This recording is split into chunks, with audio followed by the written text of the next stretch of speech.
शिव भक्त रावण दुष्ट तो था ही, लेकिन इसके साथ साथ वो एक महान पंडित भी था। लेकिन उसमें कुछ ऐसी खूबियां भी थी जिनके कारण वो महान था। ये बात भी एकदम सत्य है कि अगर रावण में कुछ बुराई न होती तो वो ईश्वर का रूप माना जाता।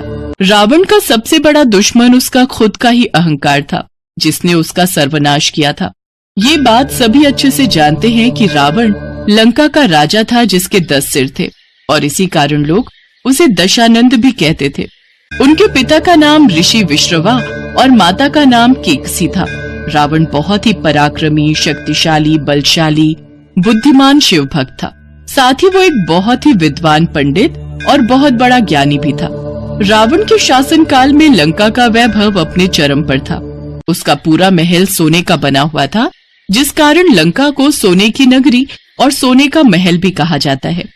रावण की सबसे बड़ी बुराई थी कि वो बहुत अहंकारी था, और उसके अंदर ये अहंकार उसकी माँ और राक्षस की बेटी केकसी ने भरा था। पुत्र, मैं चाहती हूँ कि इस पूरी सृष्टि पर केवल राक्षसों का ही राज हो और देवताओं का विनाश हो। रावण, मैं जानती हूँ कि तुम भगवान शिव के परम भक्त हो और रात दिन उन्हीं की पूजा पाठ में लगे रहते हो। इसलिए क्यों न तुम भगवान शिव की तपस्या करके उन्हें लंका में रहने के लिए मना लो।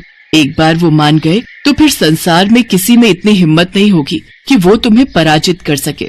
ठीक है माता, तो फिर मैं आज ही हिमालय पर्वत पर जाकर भगवान शिव की कठोर तपस्या करके उन्हें प्रसन्न करता हूँ। इतना कहकर रावण हिमालय पर जाने के लिए निकल गए। कई वर्षों तक हिमालय पर रावण ने शिव जी की तपस्या की, और इस दौरान वो एक एक कर अपना सिर काटकर शिवलिंग पर चढ़ा रहा था। इस तपस्या के दौरान उसने अपने 9 सिर काट दिए। फिर जब वो अपना 10वां और आखिरी सिर काटने लगा, तभी भगवान शिव उसके समक्ष प्रकट हुए। रावण, तुम्हारी इस भक्ति से मैं बहुत प्रसन्न हूँ। मांगो, तुम्हें क्या चाहिए? ओम नमः शिवाय। आज साक्षात आपके दर्शन पाकर मेरा जीवन सफल हो गया प्रभु। मेरी इच्छा है कि आप मेरे साथ लंका चलें और वहीं रहकर मुझे आपकी भक्ति और सेवा का मौका दें। हे दशानंद, पूर्व काल के कुछ कारणों हेतु देवी पार्वती लंका में नहीं जा पाएंगी, और तुम तो जानते ही हो कि शक्ति के बिना शिव अधूरे हैं। इसीलिए मैं स्वयं तुम्हारे साथ तो लंका नहीं आ सकता, लेकिन तुम्हारी इस समस्या का मेरे पास एक समाधान है। समाधान? कैसा समाधान प्रभु? हम स्वयं तो लंका नहीं आ सकते, इसलिए शिव ज्योतिर्लिंग से उत्पन्न अपना ये आत्म ज्योतिर्लिंग मैं तुम्हें प्रदान करता हूँ। ये आत्म ज्योतिर्लिंग भी मेरी उपस्थिति के ही समान है। आत्म ज्योतिर्लिंग मतलब? मैं कुछ समझा नहीं महादेव। रावण, शिव पूजा में लिंग का बहुत महत्व है। मैं तुमसे बहुत प्रसन्न हूँ, इसलिए ये आत्म ज्योतिर्लिंग मैं तुम्हें प्रदान करता हूँ। ठीक है, जैसी आपकी इच्छा प्रभु। आत्म ज्योतिर्लिंग पाकर रावण खुश हो जाता है और भी ज्यादा अहंकार से भर जाता है। तभी भगवान शिव उससे कहते हैं, रावण, तुम ये आत्म ज्योतिर्लिंग लेकर तो जा रहे हो, लेकिन इस बात का ध्यान रहे कि इसे अब वहीं रखना जहाँ तुम इसे स्थापित करना चाहते हो। तुमने अगर इसे रास्ते में कहीं पर भी रख दिया तो ये वहीं स्थापित हो जाएगा, और फिर तुम चाहकर भी इसे लंका नहीं ले जा पाओगे। प्रभु, आप बिल्कुल भी चिंतित न हो। ये आत्म ज्योतिर्लिंग तो अब सिर्फ लंका में ही जाकर स्थापित होगा। मैं इसे अपने पुष्पक विमान में अपने साथ ले जाऊंगा। रावण वो आत्म ज्योतिर्लिंग उठाकर अपने पुष्पक विमान में लंका की ओर निकल पड़ता है। ये देख देवतागण घबरा जाते हैं और सभी देवताओं के परामर्श पर देवराज इंद्र विष्णु भगवान के पास जाते हैं। त्राहिमाम, त्राहिमाम, हे नारायण, हमारी रक्षा कीजिए। क्या बात है देवराज इंद्र, आखिर देवलोक पर ऐसा क्या संकट आ गया है जो आप चिंतित हैं? हे नारायण, रावण ने भगवान शिव की तपस्या करके उनसे आत्म ज्योतिर्लिंग प्राप्त कर लिया है और उसे लेकर अब वो लंका जा रहा है। आप तो जानते ही हैं, भोलेनाथ कभी भी अपने भक्तों को निराश नहीं करते। अगर वो आत्म ज्योतिर्लिंग लंका में स्थापित हो गया तो फिर कोई भी रावण को नहीं हरा सकता, और फिर सृष्टि पर केवल राक्षस वंश का ही राज होगा। भगवान शिव को तभी तो भोलेनाथ कहा गया है। वो अपने किसी भी भक्त को निराश नहीं करते, लेकिन वो ये अच्छे से जानते हैं कि कौन किस उद्देश्य से वरदान मांग रहा है। वो ये बात जानते हैं कि रावण अपने स्वार्थ के लिए ही ज्योतिर्लिंग को लंका ले जा रहा है। आप बेफिक्र रहिए, वो ज्योतिर्लिंग को लंका नहीं ले जा पाएगा। तभी वरुण देव वहाँ प्रकट होते हैं। लेकिन इस कार्य के लिए मुझे वरुण देव की सहायता लेनी होगी। वरुण देव, रावण भगवान शिव द्वारा प्रदान किया गया आत्म ज्योतिर्लिंग अपने साथ लेकर लंका जा रहा है। मैं चाहता हूँ कि आप किसी तरह उसके पेट में प्रवेश कीजिए ताकि वो अपने मार्ग से भटक जाए। मैं समझ गया प्रभु, मुझे क्या करना है? रावण अपने वाहन में अपने दोनों हाथों में आत्म ज्योतिर्लिंग को लिए उड़ा जा रहा था। तभी वरुण देव वहाँ पहुँचकर वायु बनकर उसके पेट में प्रवेश कर लेते हैं। कुछ ही देर में रावण बेचैन हो जाता है। उसके पेट में गुड़गुड़ाहट शुरू हो जाती है। अरे, ये मुझे अचानक से लघु शंका प्रतीत हो रही है और बहुत ही असहनीय हो रहा है। जब तक मैं जाऊंगा नहीं, मुझे चैन नहीं आएगा। लेकिन तब तक मैं इस ज्योतिर्लिंग को जमीन पर भी तो नहीं रख सकता। तभी भगवान विष्णु एक बालक गडरिये का रूप लेकर वहाँ से गुजरने लगते हैं। उन्हें देख रावण उनके पास जाते हैं और कहते हैं, ए बालक, इधर आ। तुमने मुझे बुलाया? कौन हो तुम? मूर्ख बालक, मुझे नहीं जानते। मैं लंका नरेश रावण हूँ। तुम मेरा ये शिवलिंग हाथ में पकड़ कर रखना, मैं कुछ ही देर में आता हूँ। लेकिन मुझे तो अभी अपनी गाय और बकरियों को चराने जाना है। यदि मैं समय पर नहीं गया तो बहुत देर हो जाएगी। ए बालक, तेरी इतनी हिम्मत कि तू लंका के राजा रावण को इनकार कर रहा है।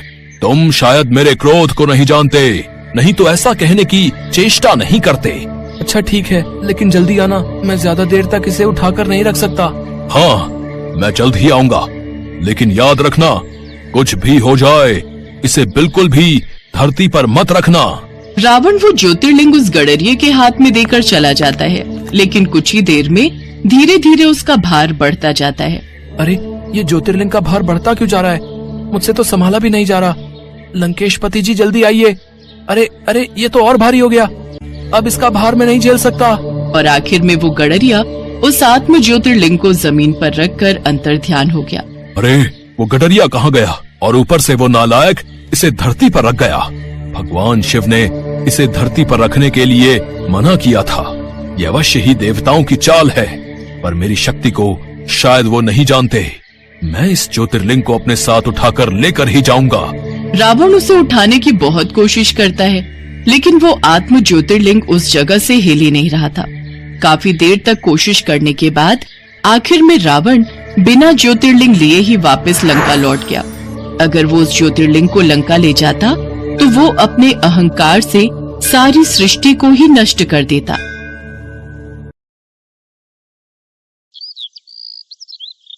एक बार माँ पार्वती कैलाश पर भ्रमण कर रही थी। तभी उनकी नजर पृथ्वी लोक पर पड़ी। सेठ जी, ये माल गाड़ी में से उतार दिया है। ये ले, तेरे आज की कमाई के 200 रुपए। पूरा दिन मेहनत करके सिर्फ ये 200 रुपए ही कमाई हुई है। अब इसमें से 50 रुपए दूध के, 50 रुपए सब्जी के, बाकी बचे 100 रुपए जो पूरे 3 दिन चलाने हैं। ये हो गए पूरे 50,000 रुपए। इन्हें तिजोरी में रख देता हूँ। नहीं भैया, ये बहुत महंगी साड़ी है, कोई सस्ती सी दिखा दो।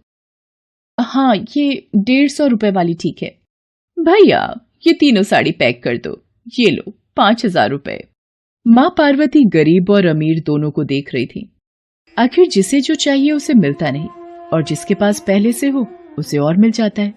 इस प्रश्न का उत्तर तो महादेव ही दे सकते हैं। धरती का ये नजारा देखकर माँ पार्वती भगवान शंकर के पास जाती है।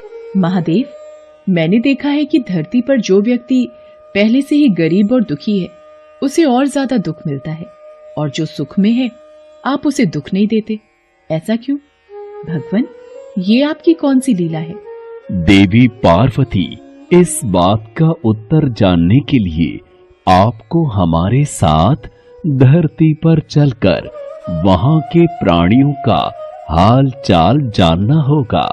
वहीं इस प्रश्न का उत्तर आपको प्राप्त होगा। भगवान शिव के कहे अनुसार कुछ समय बाद माँ पार्वती उनके साथ मृत्युलोक में प्राणियों का हालचाल जानने के लिए चल पड़ी। तभी रास्ते में उन्हें एक गरीब पति पत्नी जाते दिखाई दिए। और मिला, कुछ समझ नहीं आ रहा, हमारी गरीबी के दिन कब दूर होंगे। वो चंदन ने फिर एक नई जमीन खरीद ली। सबका भाग्य एक सा नहीं होता है जी। उसके भाग्य में अमीर बनना लिखा है, हमारे में नहीं। भगवान की इच्छा होगी तो हम भी अमीर बन जाएंगे। पता नहीं कौन से पिछले जन्मों के कर्मों की सजा भुगतनी पड़ रही है। न जाने कौन से बुरे पाप किए थे। हे महादेव, आप इन दोनों पति पत्नी को कुछ ही पलों में अमीर बना सकते हैं। मेरे कहने पर आप इन्हें अमीर बना दीजिए। ये बेचारे कितने दुखी हैं। देवी पार्वती, इन दोनों के भाग्य में अभी अमीर बनना नहीं लिखा है। महादेव, जब हम इन्हें धन दे देंगे तो इनकी गरीबी दूर हो जाएगी, फिर ये भी अमीर और सुखी हो जाएंगे। कृपया करके आप इनकी मदद कीजिए प्रभु। देवी पार्वती, मैं तुम्हारी इच्छा अनुसार इन्हें धन प्रदान कर देता हूँ, पर उसका मिलना या ना मिलना कर्मों पर निर्भर करता है। पार्वती जी के कहने पर भगवान शिव ने सोने की अशर्फियों से भरी एक पोटली उस रास्ते में डाल दी। पोटली से कुछ दूरी पर उर्मिला की नजर गुजरते हुए एक अंधे व्यक्ति पर पड़ी। सुनो जी, हम तो गरीब हैं इसलिए दुखी हैं, पर ये सामने व्यक्ति तो नेत्रहीन है। एक बात समझ नहीं आई, ये नेत्रहीन लोग कैसे जीवन व्यतीत करते होंगे? हाँ, बड़ी मुश्किल होती होगी उर्मिला इन बेचारे नेत्रहीन लोगों को। चलो आज हम भी अंधों की तरह चलकर देखते हैं, देखें ये कैसे जीवन जीते हैं। उर्मिला और सूरज आंखें बंद कर एक दूसरे का हाथ थामे चलने लगे। सोने की अशर्फियों की पोटली रास्ते में ही पड़ी रह गई और वे दोनों करीब से गुजर गए। भगवान शिव बोले, देखा देवी पार्वती, इनके भाग्य में अभी गरीबी ही लिखी है। हम कुछ दिन धरती पर ही रहेंगे। यहाँ मनुष्य रूप में रहकर मैं तुम्हारे मन की सभी शंकाओं को दूर करना चाहता हूँ। भगवान शिव और देवी पार्वती ने मनुष्य का रूप धारण किया और पति पत्नी के रूप में एक गांव के पास डेरा जमाया। शाम के समय देवी पार्वती भगवान शिव से बोली, स्वामी, मैं रसोई की तैयारी शुरू करती हूँ। यहाँ पृथ्वीलोक में यदि हम रहने आ ही चुके हैं तो हमें भोजन की भी व्यवस्था करनी होगी। मैं चूल्हा बनाने की तैयारी करती हूँ, आप तब तक भोजन बनाने की सामग्री ले आइए। माँ पार्वती चूल्हा बनाने के लिए बाहर से ईंटें लेने गई।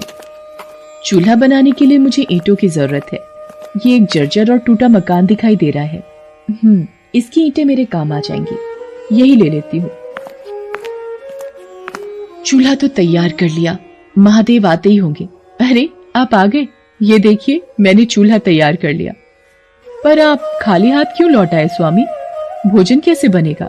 देवी पार्वती, अब सामग्री की कोई आवश्यकता नहीं है, क्योंकि जिस प्रश्न का उत्तर ढूंढने के लिए आप आई थी वो आपको स्वयं मिल गया। मैं कुछ समझी नहीं स्वामी, मेरे प्रश्न का उत्तर मेरे समक्ष ही है। हाँ देवी पार्वती, आप यही जानना चाहती है ना कि इस पृथ्वी पर क्यों गरीब लोग ज्यादा परेशान होते रहते हैं।